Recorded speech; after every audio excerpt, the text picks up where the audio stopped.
Muy buenas tardes a todos.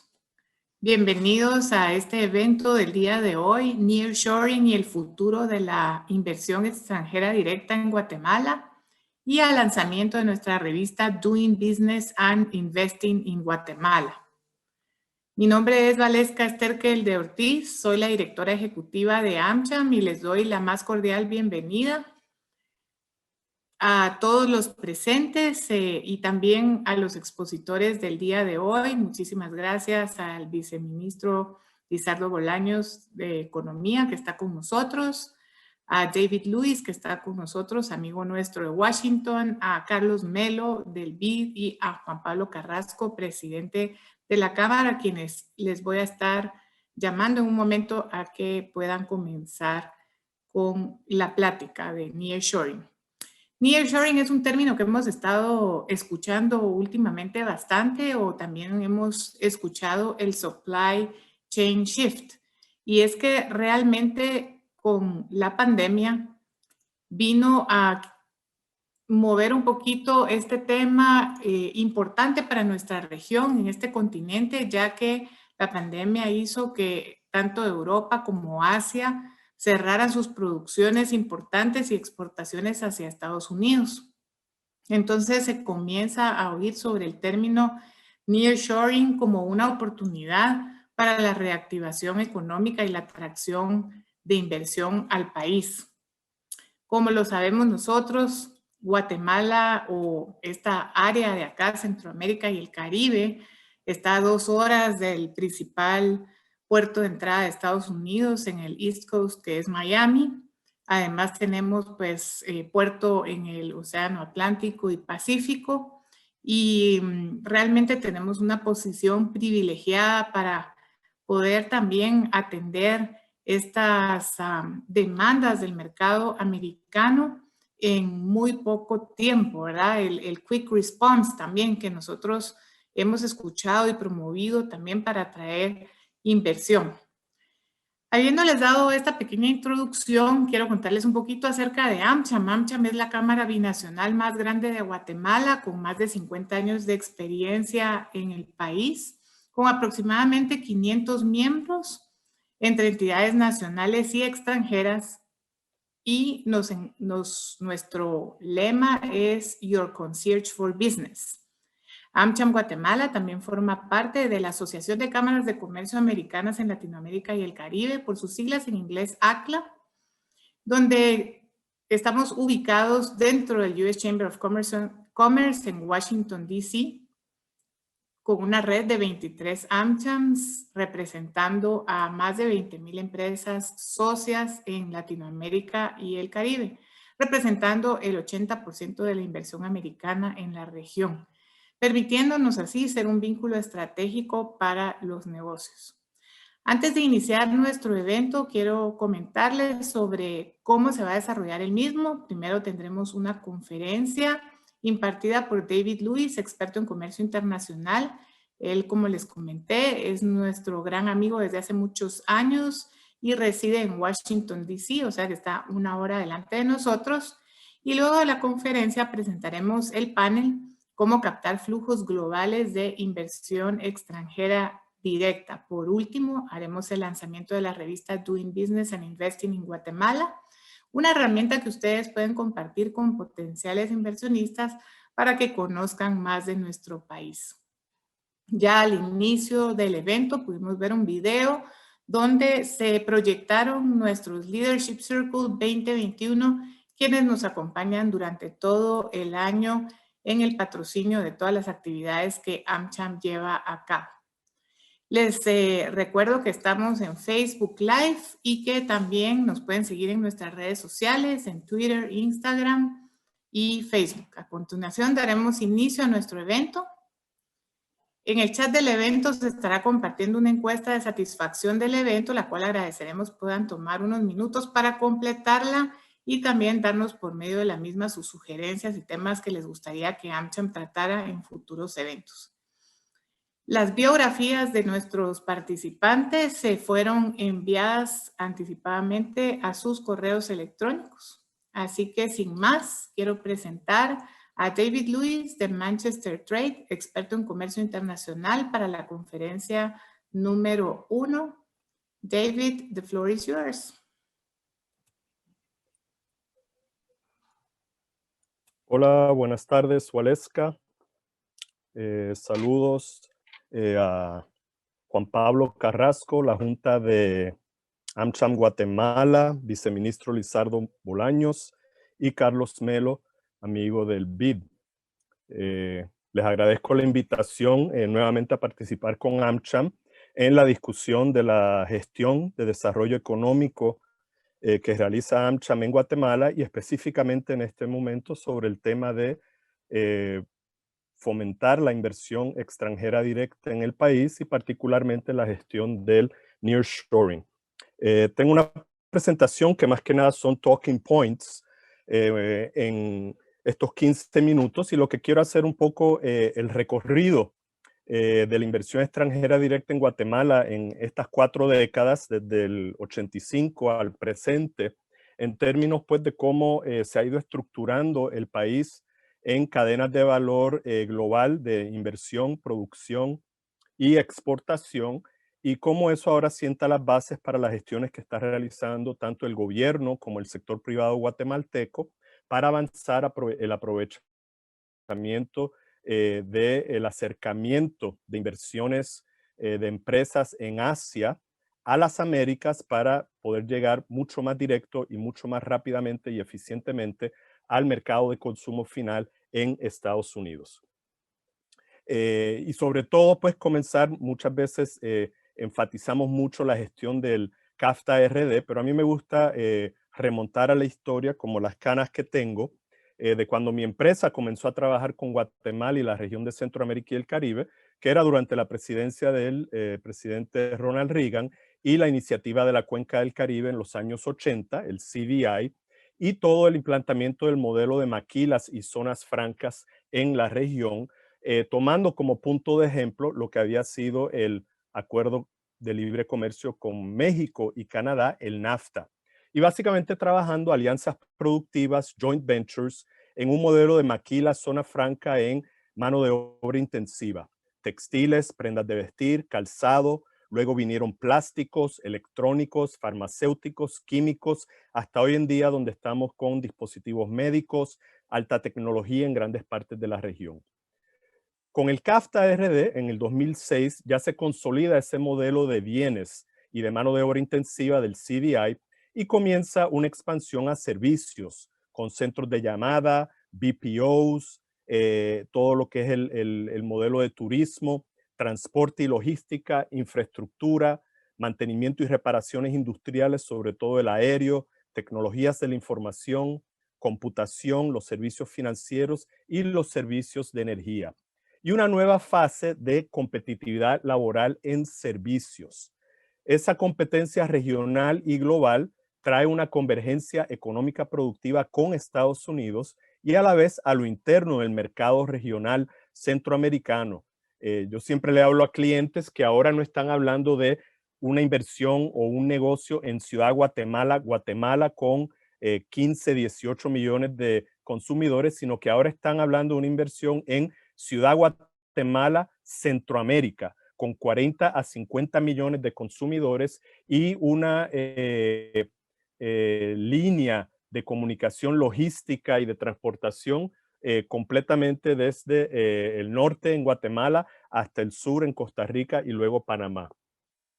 En este mismo periodo entramos con la competitividad asiática y sobre todo de China en estos mismos mercados de producción, mano de obra intensivos como textil, con la entrada en la OMC en el 2001.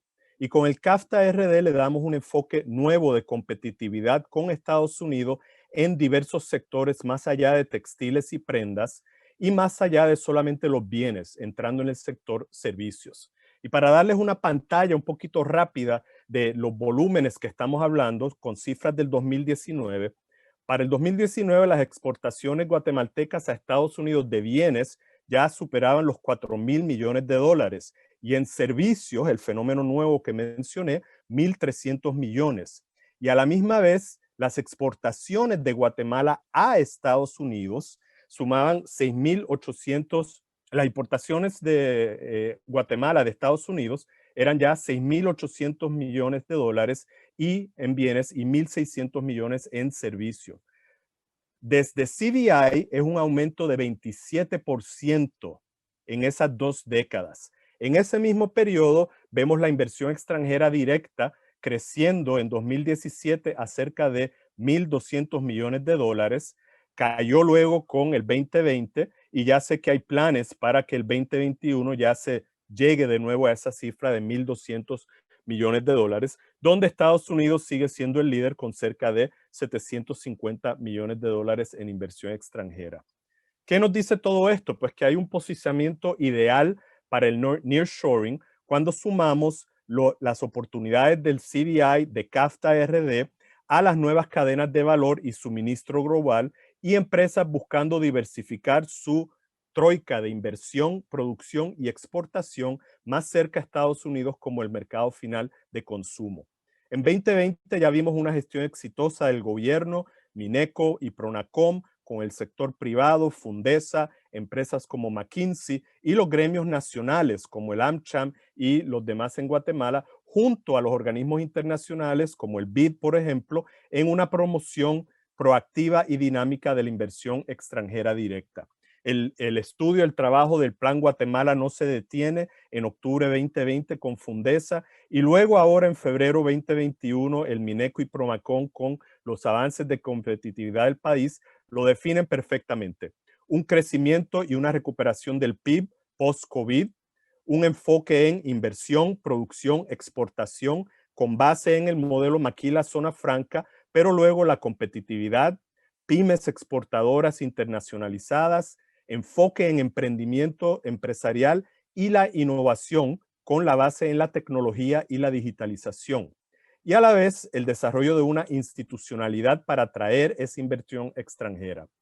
El presidente del BID hoy hablaba de las 3 Is, inversión, infraestructura e integración regional para insertarse competitivamente en esas nuevas cadenas de valor global y sé que Carlos nos hablará más de eso.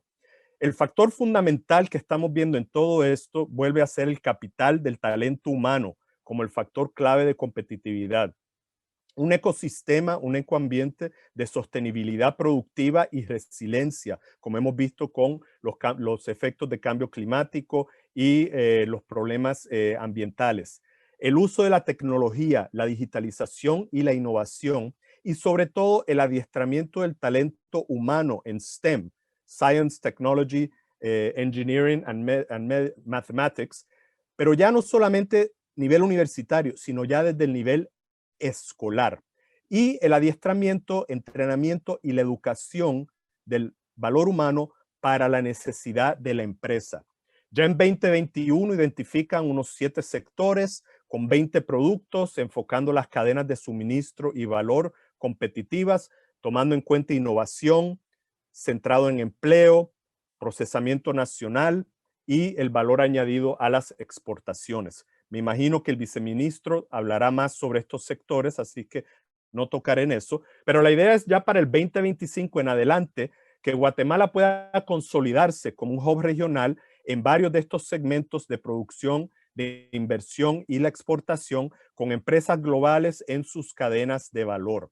Farmacéuticos, dispositivos médicos, aparatos electrónicos, call centers, como mencioné, así como las partes tradicionales de prendas de vestir, plásticos y áreas de manufactura.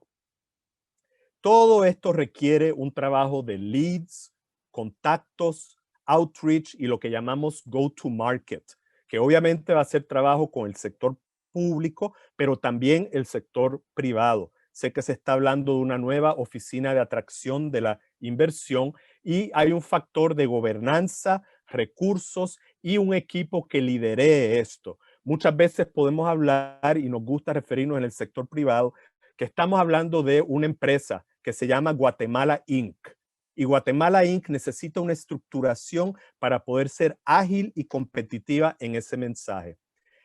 El enfoque en inversión en recursos humanos, educación, la capacitación y el adiestramiento técnico vocacional para las tecnologías del siglo XXI y una competitividad tecnológica. Lo hemos visto por décadas ya en Costa Rica, pero ahora México, Colombia y República Dominicana están avanzando mucho en esto, enfocando la digitalización, el diseño y programación de software, el apalancamiento de la tecnología y insertarse en la nueva economía digital. La transferencia tecnológica sirve como un nuevo ancla transformador, así como en el periodo de bienes y zonas francas maquila lo fue la mano de obra intensiva. Y nosotros lo vemos como un equalizer económico, sobre todo en servicios, software, aplicaciones y tecnologías. Costa Rica hoy día es el número 1 per cápita en producción de software. Y el BID sigue siendo y con apoyo del BID, CINDE sigue siendo la única agencia de promoción de inversión en la región que ha permanecido desde los años 80 y 90. Guatemala no se ha quedado atrás. El guatemalteco Luis Bonán fue el que desarrolló el app de CAPTCHA en seguridad cuando uno hace procesamiento en páginas de Internet. A todo esto hay que sumarle financiamiento y acceso a capital. Un Estado que sea promotor y facilitador por medio de agencias de promoción de inversión y a la vez tener el apoyo internacional de agencias de financiamiento como el BID, el nuevo DFC en Estados Unidos que ya tiene un convenio con Guatemala, y luego el rol de empresas. Y hemos visto grandes empresas multinacionales en Guatemala y en la región buscando esa expansión. Hewlett Packard, 3M, Bayer, Accenture. Recientemente expansiones en Costa Rica de Intel, Panasonic y Amazon, tanto en la atracción de la inversión, pero también como lo que ha estado trabajando mucho el BID, y sé que Carlos hablará, del aftercare, el seguimiento a esas empresas para asegurarse que se queden no 2, 3 años en el país, sino 2, 3 décadas y se transformen en nuevas áreas de producción en el país. Esto lo hemos visto muy similar en los servicios de turismo médico, turismo de salud, las logísticas de transporte. Para nosotros creemos que Guatemala dentro de la región tiene una oportunidad única y diferenciada con su contiguidad geográfica con México y el mercado de Norteamérica. Y habría que ver qué oportunidades para diferenciarse cualitativa y competitivamente del CAFTA-RD con el México USMCA por esa contiguidad geográfica. Ese efecto multiplicador y transformador en la economía con infraestructura, un mercado laboral adiestrado, con educación y una cultura de negocios en general es sumamente importante. En el caso de Costa Rica siempre me gusta la anécdota de cómo fue que el presidente Figueres consiguió que Intel en 1996, buscando un nuevo lugar y compitiendo contra Puerto Rico, donde estaba en ese momento, Irlanda y Singapur, logró que viniera a Costa Rica en aquel momento con una inversión de 300 millones, menor a la que acaban de expandir el año pasado de 350 millones. Y lo que hizo Figueres con Andy Grove, el entonces CEO, fue decirle, ¿qué necesita usted para determinar dónde va a plantar su inversión? Y él le dijo, mire, todos estos mercados me ofrecen lo mismo, incentivos, cercanía, competitividad. Ninguno me ofrece personal adiestrado en tecnología competitiva. Gradúan muchos ingenieros que luego no sirven para mi empresa y los tengo que adiestrar en la empresa mientras trabajan de 9 a 18 meses. Y Figueres le dijo, ¿y cómo se puede resolver eso? Necesito acceso al currículo de ingeniería en la Universidad Nacional para trabajar una APP Intel con la universidad y que el ingeniero graduado al día siguiente está ready to work en Intel. Y eso fue lo que le ofreció Costa Rica a Intel en aquel momento y ganó ser la localización de esa inversión. Tienes 3 minutos, David. Muy bien, muchas gracias. Tengo 3 slides. Entonces, de ahí es el impacto innovador de estas nuevas tecnologías y la digitalización productiva, invirtiendo en recursos humanos, talento humano, educación, adiestramiento, entrenamiento técnico vocacional, como mencioné. Hay una agenda paralela que creo que es importante y muchas veces en el sector empresarial no la hablamos, pero sé que está en el Doing Business y AmCham lo enfatiza mucho. Está por un lado la integración vertical y horizontal y regional y con Estados Unidos por medio del CAFTA-RD. Pero a la misma vez hay que ser muy realistas sobre empresas buscan minimizar los riesgos financieros y económicos y políticos en los países. El tema político de gobernanza buena y el Estado de Derecho, lo que llamamos rule of law, la estabilidad jurídica, el marco legal de protección de inversiones y las reglas del juego y la transparencia y la anticorrupción son riesgos en mayúscula R que muchas empresas le toman miedo. La protección de derechos de propiedad intelectual y las inversiones, así como la facilitación de comercio y el funcionamiento aduanero y la lucha contra la falsificación son temas también importantes. El aspecto laboral y ambiental se ha vuelto uno sumamente importante para la inversión extranjera directa y en casos como hemos visto de Centroamérica, el tema de la seguridad con todo lo que es el dilema de la migración, la violencia y el crimen ilícito. Y creo que fue muy importante ver en el Doing Business una sección dedicada simple y sencillamente al tema de la desmarginalización efectiva y real de los pueblos indígenas en Guatemala, que en otros países también pueden ser otras poblaciones, sea de mujeres, de afrodescendientes, sectores que no hemos integrado de lleno en este proceso. Todo esto implica una decisión de estimular el emprenderismo y la innovación y buscar mejorar la perspectiva de marca país para posicionarse competitivamente. Hoy por hoy yo creo que vemos a Guatemala y Salvador como los ejes claves en el norte de Centroamérica y ahí hay un vínculo con México y Norteamérica que creo que hay que explotar. Costa Rica claramente en el sur y hay que buscar ver cómo mediante la recuperación post-COVID y post-desastres naturales, se establece una predictibilidad y estabilidad en el mercado con la marca Guatemala. Esas inversiones en logística, salud, recursos humanos y los nuevos sectores y nuevas cadenas de valor van a ser sumamente importantes para que este efecto de nearshoring hoy, este año, de aquí a 5 o 10 años, signifique una retransformación y un reposicionamiento de Guatemala en esas cadenas de valor competitivas. Muchas gracias.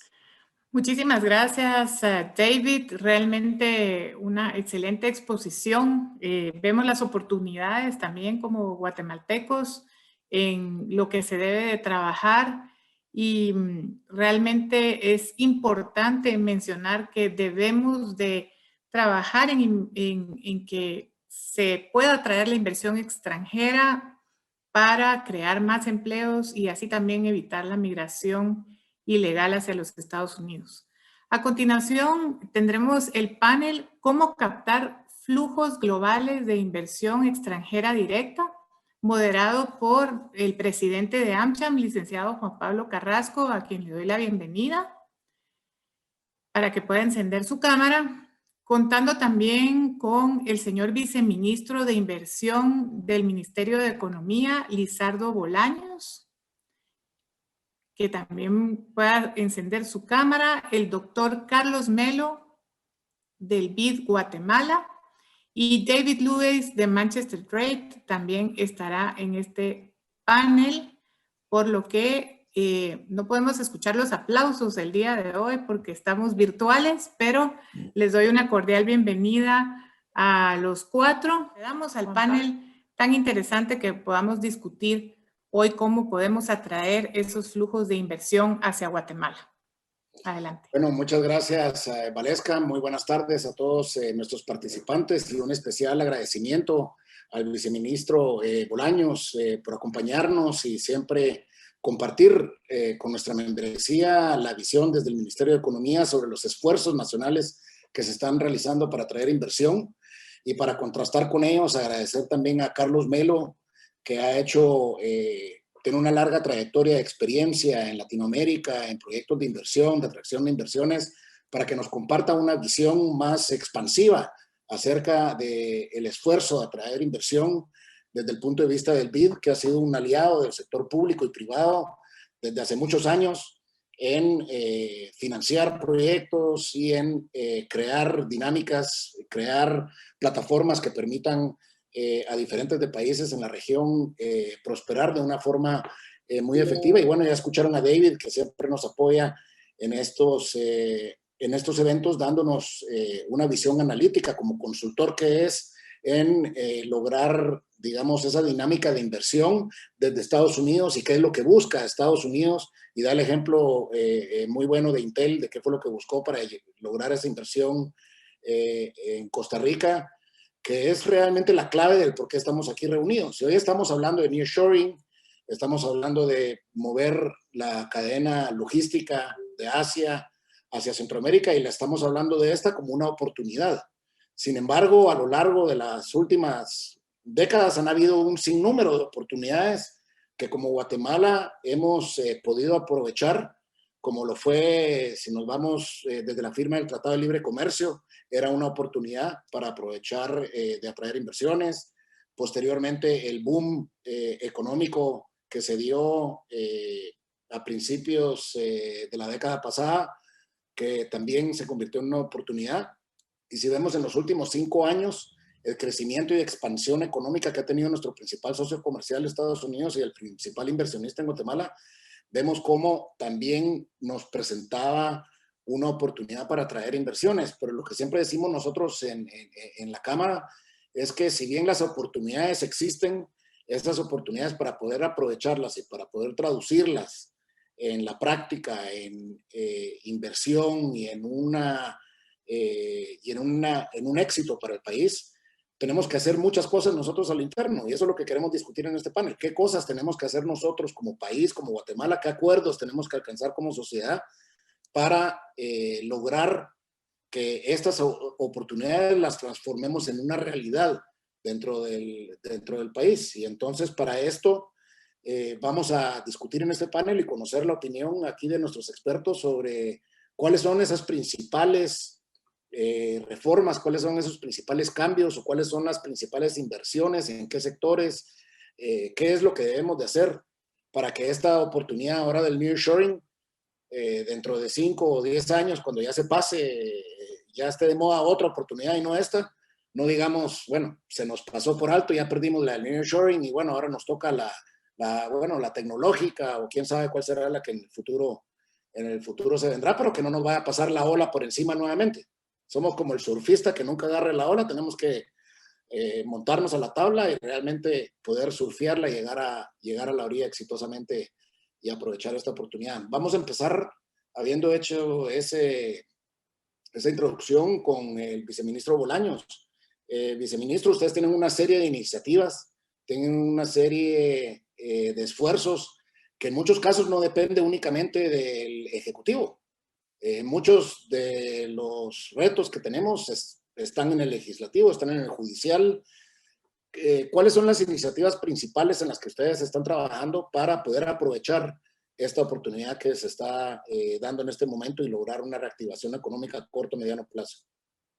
Muchas gracias, Juan Pablo, Valesca y a David por la presentación previa. Mira, yo creo que la coyuntura regional que estamos viviendo hoy no existía, por lo menos desde el año 2001, que es cuando entra China a la Organización Mundial del Comercio y empieza a succionar como que si fuera aspiradora los empleos de la región latinoamericana y con ella todos los países de la región asiática. Y en ese sentido creemos que existe una oportunidad valiosa. Tú mismo lo acabas de mencionar, este no solo es un tema en donde el Ejecutivo tiene que trabajar en conjunto, también tenemos que ver a los otros actores. Yo te diría que una señal de que estamos empezando a empujar una agenda en conjunto lo vemos con la aprobación de la ley de leasing que ocurrió hace unos cuantos días, que era una iniciativa importante que estaba atascada en el Congreso desde hace 8 años. Y que es un tema importante para las pymes del país, puede fácilmente permitirles obtener acceso a maquinaria y equipo a tasas de interés más bajas y también sin tener que tener el historial crediticio que a veces se necesita para poder entrar a los bancos. Entonces, no solo es más rápido, sino también a unas tasas más convenientes. Y si a eso lo unimos a una ley de factoring, que existe en el país, la posibilidad de multiplicar el acceso a créditos de maquinaria y equipos se multiplica para el interior del país y para las pymes. Esto, te diría yo que incluso hace un año se miraba con mucho escepticismo de que pudiera pasar una ley como esta en Guatemala. Se ha logrado trabajar durante los últimos días. Nos hemos sentado como Ministerio de Economía también a trabajar con la SAT, las reformas a la ley de zonas francas, para poder generar una serie de enmiendas que permita reducir el sacrificio fiscal y reduzca la posibilidad de abuso de estas figuras, pero que a la vez permita que podamos ir a traer algunas de las industrias que mencionó David. Hoy no están estas industrias en el país. Contar con estos mecanismos nos permitiría realmente volvernos un poco más atractivos para poder sentarnos a las mesas con estas empresas y decirle, mira, no solo es porque nos interesa, no solo es porque el presidente va a tener una reunión contigo, no solo es porque vamos a tener un equipo de respuesta rápida con el Ministerio de Energía y Minas para decirte dónde sí hay electricidad, con SAT para ayudarte en todos los procesos aduanales, con salud, porque vamos a tener que hacer la construcción de la planta y necesitamos cumplir todos los requisitos de agua.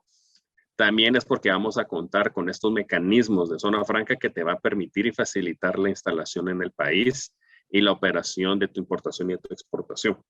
Y lo otro es también la labor que, como ya mencioné, en estos equipos de respuesta rápida se tiene que hacer hacia adentro del Ejecutivo. Nosotros como Ministerio de Economía estamos trabajando de la mano con Senacit, con USAC para ver temas de innovación. Estamos trabajando con INTECAP para ver temas de capacitación. De hecho, ahí Vida ha sido importante para sentarnos a la mesa con la gente del INTECAP. El otro ha sido con las universidades del país para ver temas de innovación y ver cómo podemos sumarnos a los esfuerzos de innovación para que las empresas cuando volteen a ver a Guatemala podamos decirles, mira, tenemos 5,000 jóvenes ahorita que saben programar Python, pero esperamos multiplicarlo en el próximo año y triplicarlo en el segundo. Ese es el tipo de cosas que estamos nosotros de la mano trabajando, porque así como mencionó David, digamos que no solo es un tema de infraestructura, no solo es un tema de saber irse a vender, en donde, por cierto, la revista que ustedes sacan es muy importante porque nos permite posicionarnos a nivel internacional, sino que también es el tema de cómo trabajamos hacia adentro del país. Uno, para coordinar las acciones, para que las empresas no sientan que no se les presta atención en el proceso de generación de empleo, sino también para que cuenten con la mano de obra preparada. Y ahí el rol del Ministerio de Economía cada vez es impulsar, coordinar y sentarse a la mesa, tanto con el sector privado como con estos generadores de recurso humano, para que logramos minimizar esas fricciones que suelen haber normalmente en el proceso de empleabilidad. Muchas gracias, viceministro. Y regreso con una pregunta que es muy puntual. ¿Por qué cree o cuál cree que es la razón que una ley que es de índole económica, una ley de la agenda económica como la de ley de leasing, que digamos a todas luces como muchas otras son beneficiosas y no son polémicas, ¿por qué toma 8 años que sea aprobada en el Congreso? Yo sé, usted está en las trincheras, está luchando y el Ministerio de Economía, yo miro cómo casi que todos los días se está presionando por esta agenda, pero el Congreso no reacciona. ¿Qué es lo que falta? ¿Qué es, cree lo que pasa en el Congreso? No hay entendimiento, porque yo no miro que sean polémicas, no miro que sean leyes. Bueno, quizás la carretera Palín-Escuintla es polémica, pero las otras iniciativas de ley, ¿por qué causan tanta resistencia? ¿Qué cree que es lo que pasa? Yo creo que tú lo has dicho, no necesariamente se conocen los mecanismos. Te doy un ejemplo. Nosotros queremos mover el tema de la ley de insolvencias, que creemos que es muy importante para un país como Guatemala, porque cuando una empresa quiebra o está en malos momentos, básicamente es perder capital. Perdemos maquinaria y equipo que se podría estar utilizando de mejor manera en otro negocio. Pero el problema es que unas leyes de este tipo requieren artículos de artículos y no necesariamente son fáciles de digerir. requieren mucho conocimiento técnico. Eso te diría que es uno. Y el otro, pues, también hay que reconocer que no es lo único la materia económica que ocupa también a los diputados y eso hace que sea complicado. Y te diría que a veces, y aquí es un proceso de reconocimiento hacia el sector privado y hacia el mismo organismo ejecutivo, tenemos que hacer un mayor esfuerzo por explicar las consecuencias reales y cómo es que eso termina aplicando a la realidad de cada una de las personas. Yo creo que eso nos sirvió muchísimo con algunos diputados para decirle, mira, con esto, microfinancieras realmente pueden dar préstamos más fácilmente, maquinaria y equipo con el arrendamiento, está más claro las reglas del juego, y si a eso le sumas factoring, esas microfinancieras pueden multiplicar 3 a 4 veces su cartera, porque pueden hacer el factoraje sobre todo el crédito que han dado a través de leasing. Si no explicas eso en detalle, no les cuentas cómo puede hacerse para crecer, difícilmente lo pueden ver. Y por el otro lado, yo creo que también ha habido esfuerzos de desinformación de algunos otros actores, mala información. Te doy un ejemplo, ley de zonas francas. La reforma que se hizo en el 2016, que echó para atrás muchos de los incentivos que existían para que las zonas francas crecieran, venía de una concepción errónea de que ese era un hoyo fiscal gigantesco por donde se filtraban más de 3,000 millones de quetzales que no capturaba el fisco. La realidad es, 5 años después, no están esos 3,000 millones de quetzales entrando a la SAT. Entonces, obviamente no había, digamos que si existe un hoyo fiscal, el hoyo fiscal no estaba ahí. Y por lo tanto, digamos que fue una decisión con información inadecuada e inexacta que llevó a considerar que eso podía resolver un problema importante que es el tema de los tributos en Guatemala. Hoy nos damos cuenta, 5 años después, que no era cierto. Entonces tenemos que volver a encauzar el mecanismo para poder salir a traer inversión. ¿Dónde están los 3,000 millones que supuestamente se iban a ganar? Porque, ¿y qué es lo que pasa? Que el 12% es cero, ¿verdad? Entonces, sencillamente, si no está la actividad económica, igual no se va a cobrar y, bueno, se pierden los empleos. No, gracias, Lizardo, interesante análisis y vamos a realmente tomarlo en cuenta para hacer un trabajo de cabildo y acercamiento con el Congreso en la parte técnica, en la parte de explicar mejor la importancia de estas leyes. Tomando en cuenta este análisis que tú haces, es muy importante porque a veces nos rascamos la cabeza diciendo ¿por qué no pasan estas leyes? Y realmente es algo bastante difícil que esperemos pueda cambiar dentro de poco.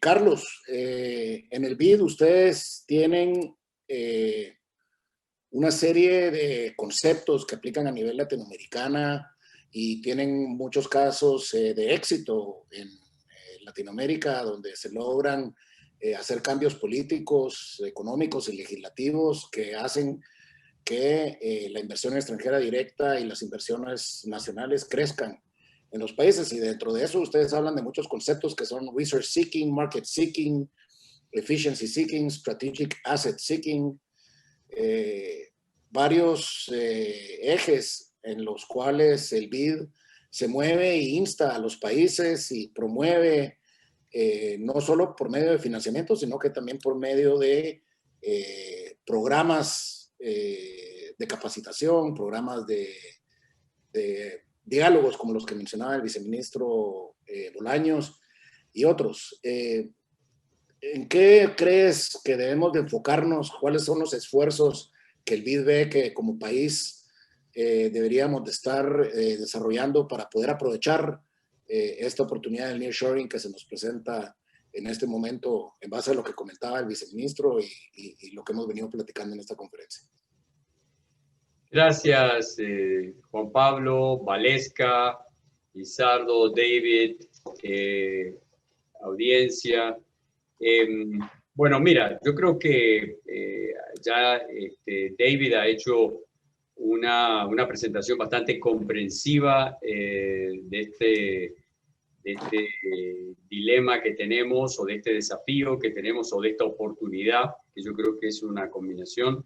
El viceministro ha realmente mostrado cómo hay una voluntad de encontrar distintas herramientas alternativas para aprovechar el momento. Yo creo que este impacto, digamos, de la pandemia, que ha tenido el impacto de salud, el impacto económico, el impacto en las personas, es una oportunidad, como lo han dicho muy apropiadamente. De alguna forma, si esto es un juego, se puede ver que las cartas se han dado otra vez, y creo que ahí es donde tenemos que meterle todo nuestro empeño para lograr los mejores resultados.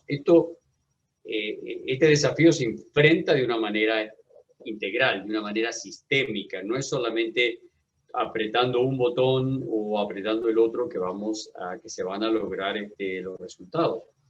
Yo creo que si uno ve los indicadores macroeconómicos, son excelentes para Guatemala. Yo creo que Guatemala ha demostrado su capacidad de rebote muy superior a muchos países de la región y de la región del barrio más chico también, lo cual te demuestra que el impacto ha sido asimétrico, y hay muchas razones que se pueden analizar por qué ha ocurrido eso. Indudablemente la fortaleza del sector privado en Guatemala, yo creo que ha sido uno de los factores, su dinamismo en comparación con otros sectores privados en la región, ha demostrado que es y tiene el potencial de continuar siendo un proveedor confiable. Ahora, también vamos a ver un poco los indicadores, como por ejemplo el de la inversión extranjera. Para nadie es un secreto de que es un indicador que tiene espacio para mejorar y que tiene toda la capacidad que, haciendo ciertas cosas, lo podemos potencializar. Lo mismo que el indicador de servicios públicos y otros temas, que yo creo que el viceministro ha demostrado la voluntad de la administración de seguir trabajando. Si nosotros vemos también este año, de alguna forma incluso además de la pandemia, nos afectó el tema de las tormentas. Entonces, volviendo un poco a algo que mencionó David, yo creo que los temas de inversión son sumamente importantes, y tenemos que empezar a trabajar, a definir mejor qué tipo de inversión. Nosotros queremos traer a aquellos, los que son los dueños de la cadena de valor, tanto en China como en la India, que no se menciona, pero hay cadenas de valor importantes.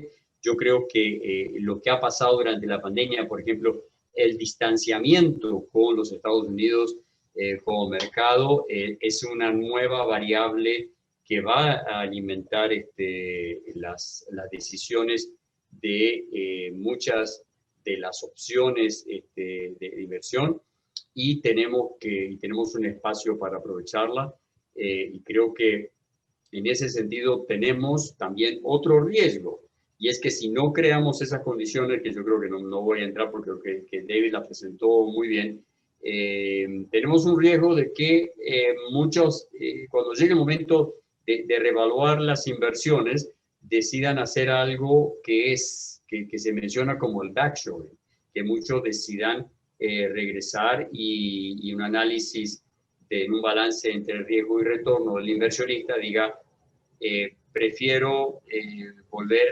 por distintos motivos a tener esto dentro del territorio. Entonces, trabajar en la certeza jurídica, trabajar en la infraestructura, trabajar en las capacidades, trabajar en los temas estos de fortalecer los mecanismos de inversión. Por ejemplo, creo que una decisión muy clara que ha tomado el ministerio, la cabeza de Lizardo, es este trabajo que hemos venido acompañando también del aftercare, lo cual significa que, bueno, puede ser muchos esfuerzos para enamorar, para encantar, para atraer un inversor, pero tenés que también saber mantenerlo. Nos sobran ejemplos, y creo que Costa Rica, se mencionó Costa Rica, es uno de ellos, donde después que atrajeron un inversor, el inversor decidió buscar otros horizontes.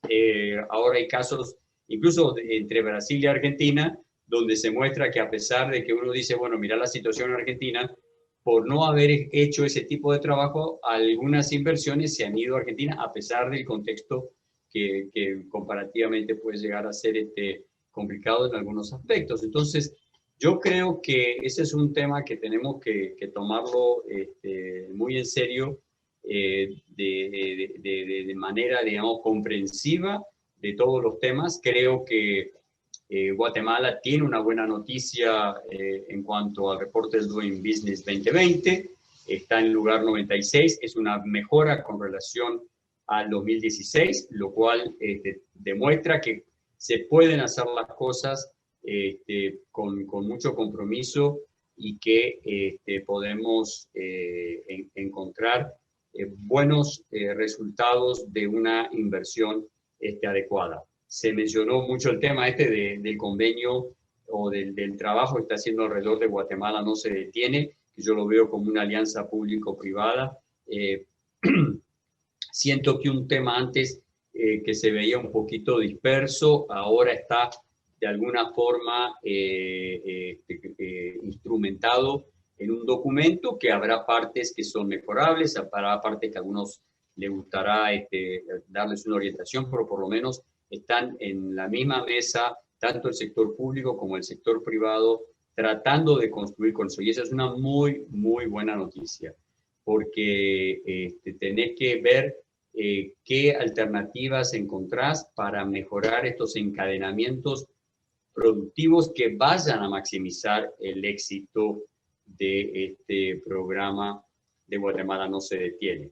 Y en eso te digo, por ejemplo, dentro de lo que nosotros hablamos en cuanto al apoyo a la inversión, acá hay temas que son oportunidades que son muy relevantes. Por ejemplo, tenemos un polo de desarrollo que podría ser Puerto Barrios, donde ya se han hecho inversiones, como por ejemplo tenés un aeropuerto, tenés una ciudad, tenés una carretera, tenés el tren, y vos podés ver, digamos, cómo puedes hacer que esa combinación de esa inversión tenga un mayor impacto, cómo hacer que ese polo contribuya de una manera, o que puedas aprovechar de una manera más robusta en las cadenas globales de valor. Entonces, todos estos son temas, pero que se necesita realmente de mucha decisión, mucho compromiso, que es lo que estamos sintiendo en este momento, porque hay la oportunidad, hay desafíos y todo lo que invertamos en este momento en estos esfuerzos va a tener un gran rendimiento, ¿no? Así que ese es un poquito nuestro mensaje, ¿no?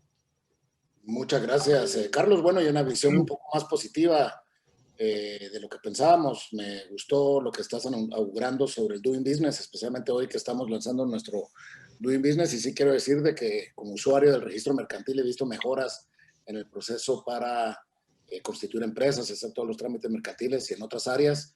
Como tú bien dices, pues se ha avanzado en algunos temas y hay muchos retos también por enfrente que debemos superar, pero yo creo que hay una conciencia, especialmente la pandemia, yo creo que dejó una conciencia en el colectivo, en el sector político especialmente, de la importancia de la reactivación económica y de la importancia del empleo. Es de todo lo que se habla ahora. Lo único es que hay que ponerlo en acción y muestra de ello, pues estamos arrancando el año con este tema de la ley de leasing. Ojalá hayan más acciones de este tipo y en el Ejecutivo, la dificultad de la pandemia que a todos los países afectó y ahora enfocarse en estos sectores que tú has mencionado y en la infraestructura que es tan importante y en los demás proyectos que a lo largo del año ustedes estarán. Voy a regresar contigo para ver qué proyectos ustedes van a estar priorizando en cuanto a financiamiento para este 2021, pero regreso contigo con esa pregunta. Antes voy a pasar con David con dos preguntas muy puntuales. La nueva administración Biden, han habido varios mensajes, ha sido evidente la priorización que tiene la agenda exterior de Estados Unidos hacia Guatemala. Es decir, el ministro de Relaciones Exteriores, el secretario de Estado Blinken, creo que con uno de los primeros ministros de Relaciones Exteriores que habló, inclusive antes que el de México y Canadá, fue con el de Guatemala. Constantemente se pronuncian sobre temas relativos a Guatemala. Desde este tema económico y desde la importancia que tiene para Estados Unidos el tema migratorio y generar empleo, ¿qué crees que deberíamos de estar haciendo como Guatemala, como sector privado? ¿Y qué debe hacer Estados Unidos para armonizar esta agenda para conseguir resultados concretos? Porque planes han habido mucho y bueno, hemos vivido esta priorización que tiene el Triángulo Norte y esta priorización que tiene Guatemala, ya la llevamos prácticamente una década de vivirla, pero no ha dado muchos resultados la agenda bilateral en forma concreta. ¿Qué crees que debería de hacer tanto la administración Biden como nosotros para resolver digamos, las causas de raíz que generan esta migración masiva hacia Estados Unidos? Mira, creo que son dos caras de la misma moneda. Uno es el tema político subjetivo y el otro es el tema económico objetivo.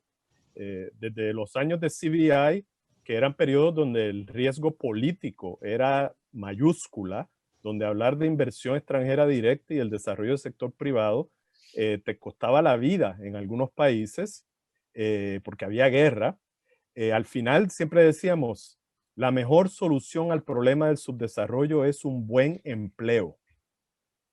Porque si hay un buen empleo, no va a haber nadie que te va a poder llenar los ejércitos, en aquel momento ejércitos de guerra, hoy día ejércitos de migración. Entonces creo que eso era algo de lo que estaba tratando de hacer la administración Trump. Por un lado, el enfoque político, pero por otro lado, miren, aquí lo que hace falta es buenos empleos para que la gente se quede en su país. Entonces creo que ahora el énfasis en el tema político, todavía estamos esperando que la administración Biden nos diga la fórmula económica, porque nos están hablando de Estado de Derecho, el problema con la Corte Constitucional, corrupción, gobernanza, migración, pero todavía no nos han confirmado.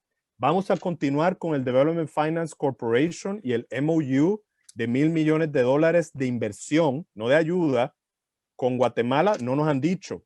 No han usado la palabra nearshoring todavía. O sea que, aunque está pasando, y yo muchas veces le digo a la gente, bueno, el que alguien lo diga o no lo diga, esto no es un tema de política pública porque está pasando en el mercado, pero siempre ayuda que el gobierno de tu mercado más importante diga, oigan, esto es una buena gestión de política económica, me gusta, todavía no lo han dicho. Creo que están vacilando y discutiendo eso internamente, porque al final, lamentablemente, los famosos $4,000 millones van a ser cooperación al desarrollo, que bien que mal, 75% se van a ir a empresas como Manchester Trade y como McKinsey para hacer consultorías. Eso no va a ser dinero que le va a llegar a la región para impulsar desarrollo económico. Entonces, yo no soy, aunque soy de esas empresas, no soy abogado de eso como gestión transformativa económica. Me gusta mucho más la gestión de inversión que está haciendo un organismo como el BID, que es trabajar directamente en el mercado, con los actores del mercado para crear esos empleos. Entonces, esa parte creo que estamos todavía esperando el titubeo.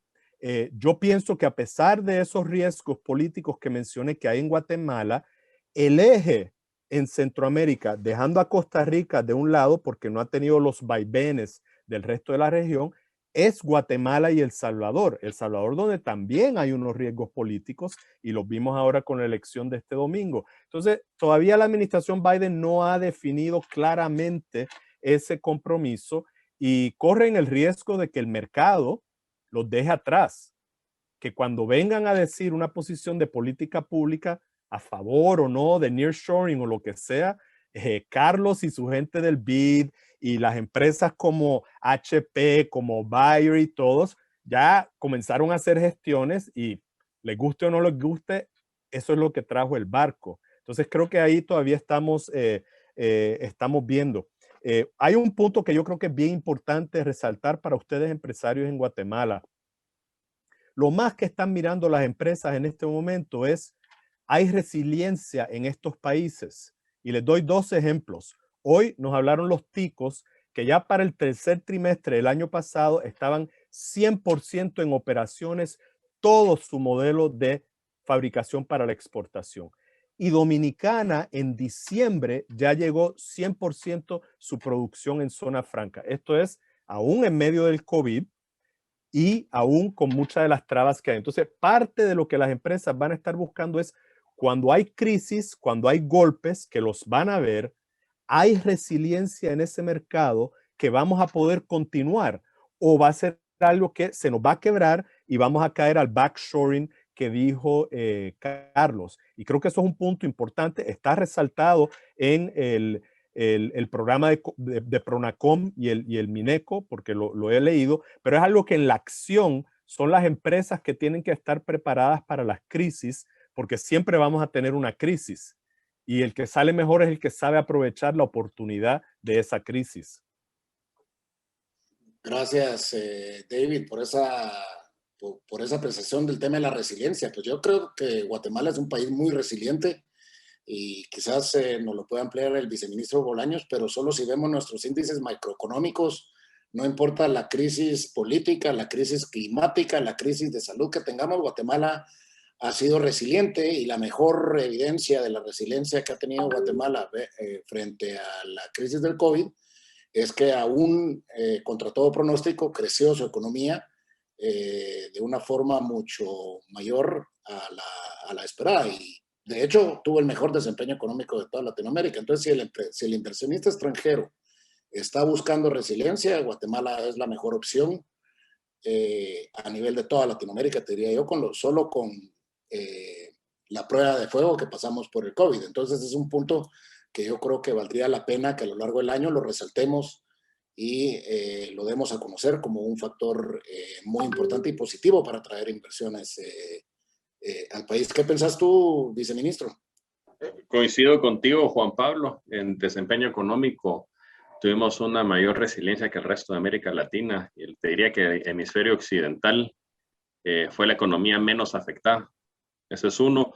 Pero te diría que no solo es un tema de la crisis COVID, la crisis también que se generó durante la gran recesión en el nivel latinoamericano, también tuvimos una capacidad de rebote mayor a la de otros. No tenemos una inminente crisis financiera como Costa Rica en temas tributarios, que ha sido tema de preocupación y que ha implicado involucramiento del Fondo Monetario Internacional recientemente. Las crisis políticas que han sufrido varios de nuestros vecinos de manera reciente han hecho que varias de las empresas en la región se hayan acercado a Guatemala porque están interesados en invertir en el país, no solo por el manejo de la pandemia, sino porque se han dado cuenta que hay un gobierno que está muy interesado en trabajar de la mano para poder generar oportunidades, sumado a, digamos, que los temas tradicionales que se ha mencionado, el posicionamiento del país, los acuerdos comerciales, digamos que muchos de los muchos en la región lo tienen, pero esa parte de estabilidad y de enfoque hacia el tema empresarial creo que sí es muy distinto en Guatemala, y eso ha permitido un acercamiento hacia estas empresas.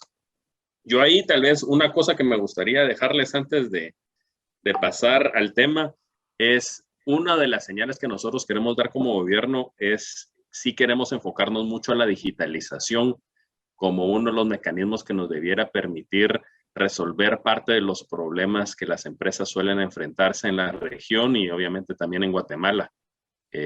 Registros, temas de 2989 y zonas francas, incluso temas como protección al consumidor.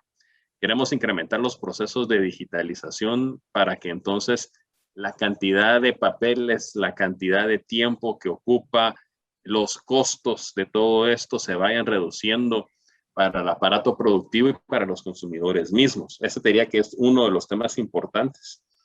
Y el otro que considero que también es necesario es ese enfoque en esa inversión que nosotros podemos ir a traer, que puede significar un brinco a la inversión y donde podemos generar esos empleos que tienen un plus, que podemos pensar en contratación de ingenieros de manera masiva, de técnicos preparados adecuadamente de manera masiva.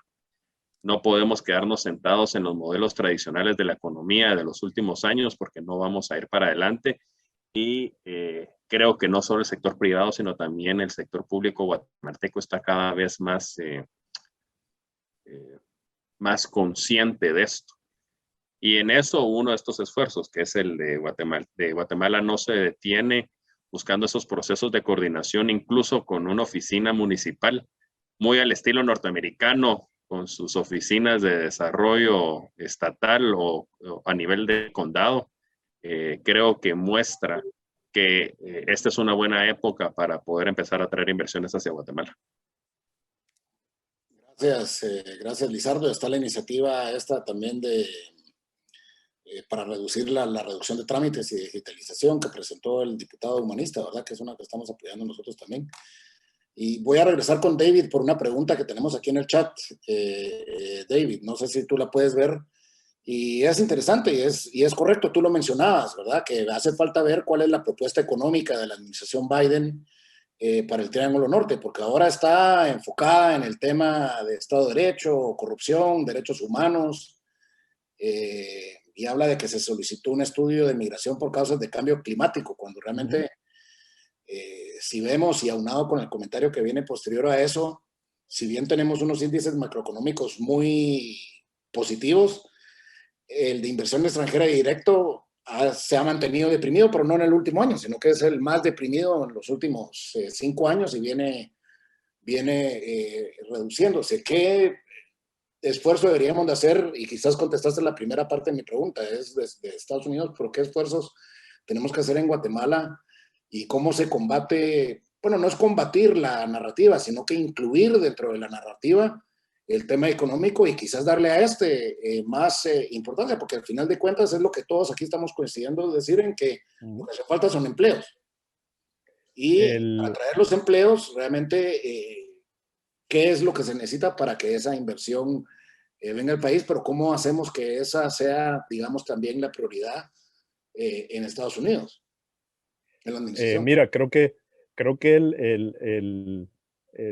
la primera lección en Lobbying 101 es: vas a donde el Ejecutivo o el Congreso y le dices, mire, sabemos de estos y estos problemas y lo que están trabajando, ¿cómo les podemos ayudar a resolverlos? Lo primero es plantearse como un aliado, un socio a la resolución del problema y no parte del problema, aunque obviamente, como es en nuestro país, somos parte del problema, pero hay que planteárselo de esa manera proactiva, positiva, para lo que no es el M&A de Mergers and Acquisition, sino el M&A de Messaging and Advocacy. Hay que trabajar eso muy fuerte. AmCham, ustedes tienen un US Guatemala Business Council excelente, pero que obviamente cuando el COVID y previo hasta 2019, pues se paró esa gestión. Es difícil, se hizo difícil hacerlo, pero creo que esa parte es importante porque hay un equipo nuevo, todavía ese equipo americano no está completo.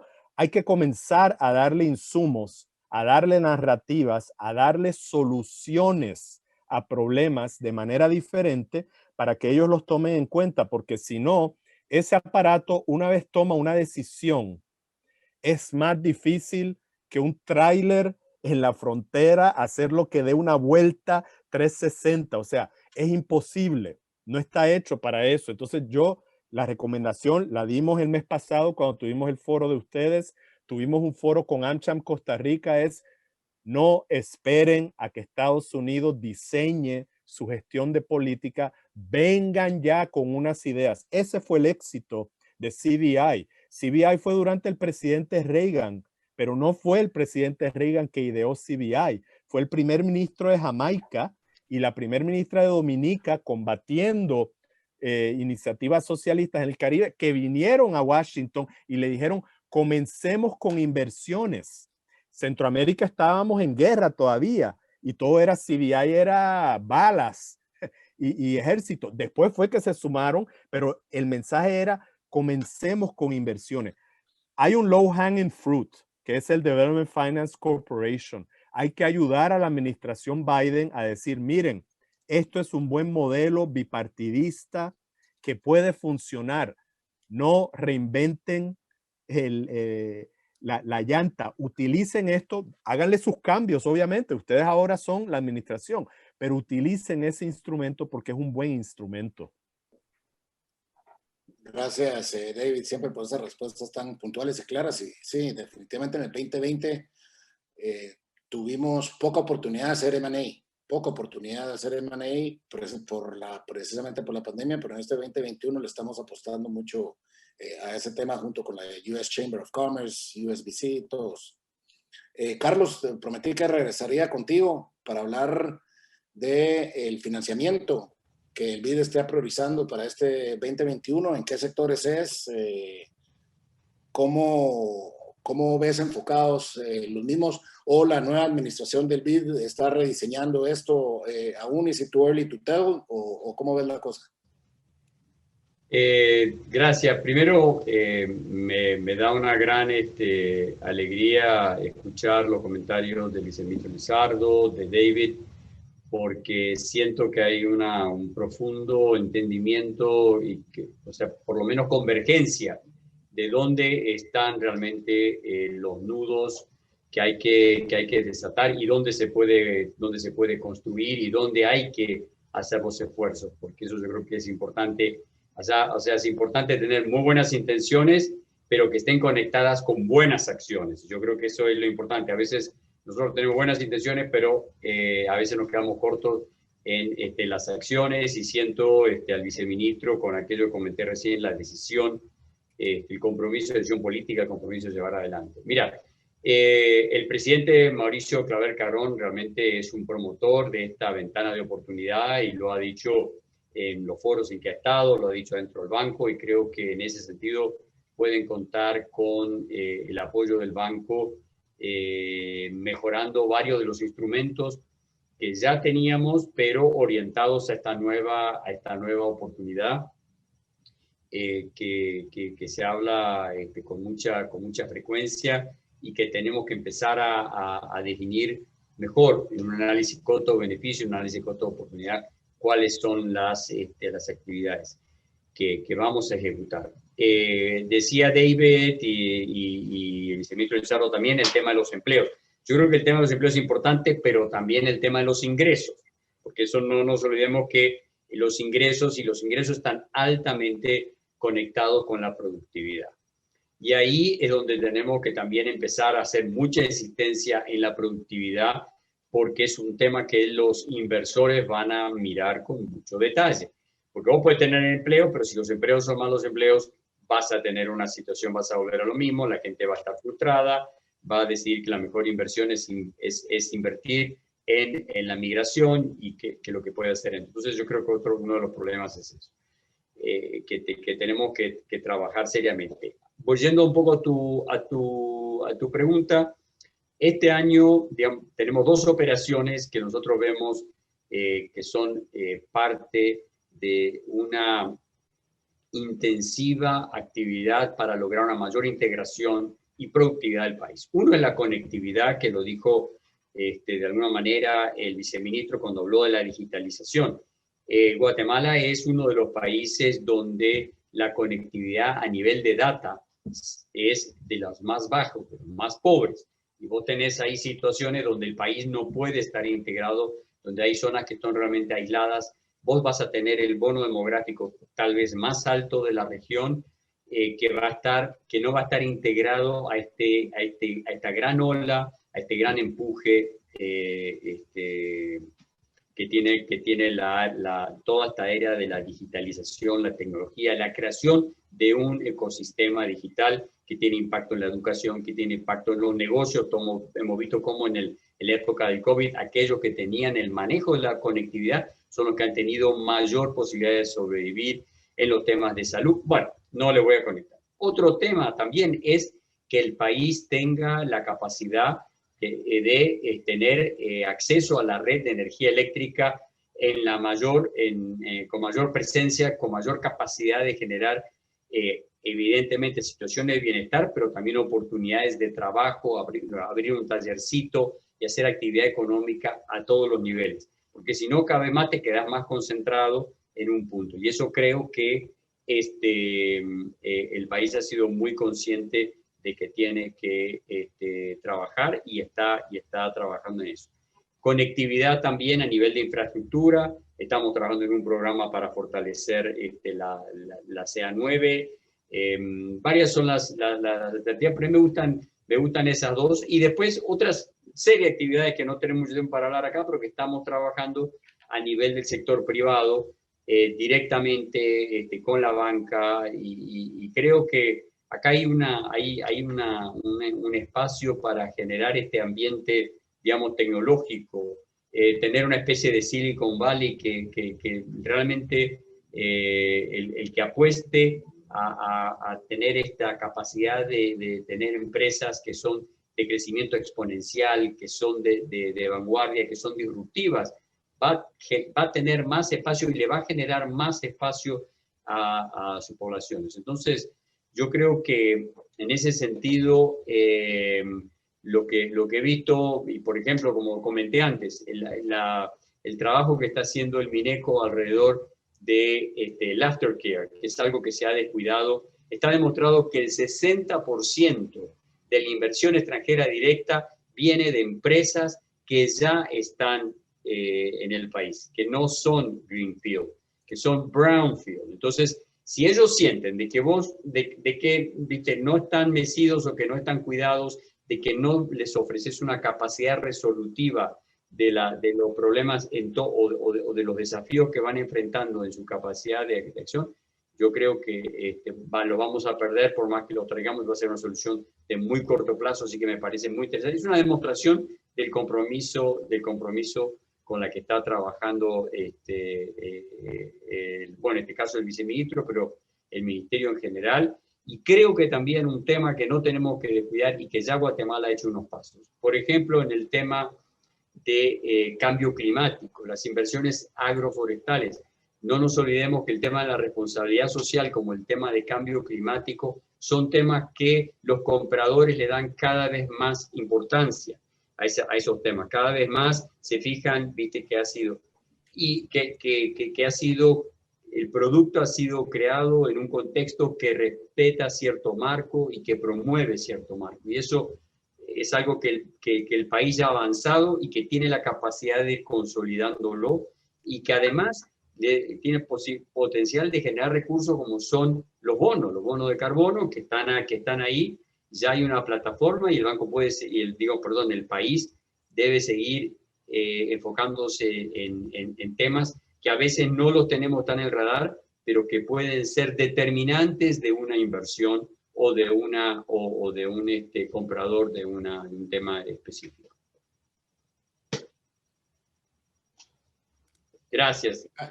Muchas gracias Carlos, y muchas gracias viceministro, muchas gracias David. La verdad es de que un muy buen conservatorio, por lo menos a mí, y estoy seguro que a muchos de los participantes nos deja realmente muchas tareas por hacer. Estamos todavía en el primer trimestre del año y muchas de estas ideas que ustedes han compartido las vamos a implementar en AmCham, en la membresía, en los comités muy activos. Ahí hay comités que tienen varias propuestas, como incluir en acuerdos gubernativos la aprobación de algunos proyectos que sean importantes del país, como puertos, aeropuertos y algunas carreteras y otras que se hacen en otros países. Por el tiempo ya llegamos al final del panel. Y entonces me despido de ustedes. Un fuerte aplauso y muchas gracias. Espero contar con ustedes en un futuro muy cercano. Valesca, por favor. Muchísimas gracias a los panelistas, a Juan Pablo por esa moderación del panel. Realmente pues sabemos que hay trabajo por hacer y definitivamente estamos en eso. A continuación daremos paso al lanzamiento de la revista Doing Business and Investing in Guatemala. Esta revista es publicada anualmente como un instrumento y guía para los inversionistas y empresarios que quieran hacer negocios en nuestro país. En esta edición, que es la número 18, contamos con 3 secciones: Investors Guide, Competitiveness y Entrepreneurship. Así que quiero aprovechar para agradecer a nuestros escritores de la revista y empresas anunciantes, pues sin ellos sería imposible haber logrado la misma y este evento. Los escritores son Roberto Antonio Wagner, Eddie Osvaldo Pérez de Grant Thornton, Florencio Gramajo de Arias, Byron Martínez de Deloitte, Edith Flores de Molina, viceministra de Integración y Comercio Exterior del Ministerio de Economía, Jorge Luis Rodas de Nexus Legal, Alejandro del Valle de Quill más 4 abogados, Álvaro González Richie, ministro de Finanzas Públicas de Guatemala, Sebastián Soto, Ade Sosa y Soto, Ana Silvia de Castillo, Convexim, Óscar Alfredo Pineda Chavarría, Molina Mencos, Pineda y Asociados, Fernando Díaz Durán de Central Law, Alexandro Bravo Bonino, Arthur and Bernard Management Center, Energuate, Pronacom. Así que a todos ellos muchas gracias. También gracias a las empresas que pautaron con nosotros, y ellos son Arias, Arrend, BDO, Blocasa, Cable and Wireless, Central Law, Comercial Administradora, Convex IM, DHL, Grant Thornton, KPMG, Nexus Legal, DRIT, Secur, Shell y Trexa. Por favor, no se vayan y quédense para ver el video que tenemos para ustedes.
Muchísimas gracias a todos nuestros participantes. Ahí podemos ver el código QR de nuestra revista Doing Business and Investing in Guatemala 2021.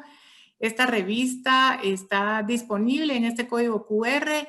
Gracias a quienes participaron en escribirla. Especiales gracias también al equipo de AmCham que hizo posible la revista desde el diseño, la publicación, al Trade Center por el apoyo consiguiendo los artículos, los escritores. Síganos en nuestras redes sociales, en Facebook, Twitter, Instagram, y ahí también vamos a tener la revista publicada y también se estarán haciendo actualizaciones durante el año de los artículos que están en la misma. También tenemos una revista mensual que se llama Business in Action, que sale también en los 2 idiomas, así que si quieren mayor información pueden escribirnos o llamarnos. Muchísimas gracias por su atención el día de hoy. Hasta luego.